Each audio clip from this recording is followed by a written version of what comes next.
જય માતાજી મિત્રો, તો અમારા પહેલા વ્લોગમાં તમારું સ્વાગત છે. હાલો ગાઈસ, કેમ છો તમે બધા? મજામાં તો હશો.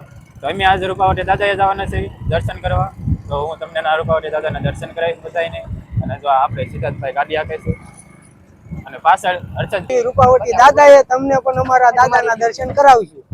પહોંચી જશે અને રૂપાવટીમાં તો ખરેખરો વરસાદ પડ્યો છે એટલે શેરીમાં પાણી ભર્યું છે. ઓ તેમ તો જો ગાઈસ, તમે અમારા રૂપાવટી દાદા આવી જશે તો હું તમને દર્શન કરાવીશ. અમારા આઝાદ કુળના દાદા છે. તો જો તમે દર્શન કરાવવું હાલો તમને. તો અમારા વિડીયોમાં બન્યા રહીજો, હું તમને દર્શન કરાવીશ. આજ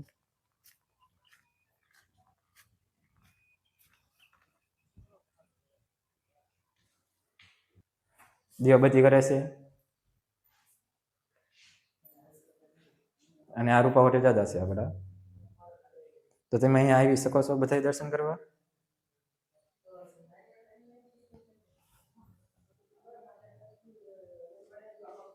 અમે દાદાના દર્શન કરીને હવે જવાના છીએ મોઢે. તો અમારા વિડીયોમાં તમે જોતા રહીજો. અમે હવે મોઢે જઈશું અને તમને અમારા માતાજીના દર્શન કરીશ. તો જુઓ મિત્રો, અમે આવી ગયા હતા મોઢે અમારા. તો તમે દર્શન કરી શકો છો. તો માતાજીના દર્શન તમે પણ કરી લો અને અમે પણ દર્શન કરી લીધા છે. હવે જઈશું આપણે ઘરે. અમે અમારા દાદાના દર્શન કરીને પહેલા વ્લોગની શરૂઆત કરવી છે. તો અમારા વ્લોગ તમને ગમતા હોય તો લાઈક, શેર અને સબસ્ક્રાઇબ કરજો.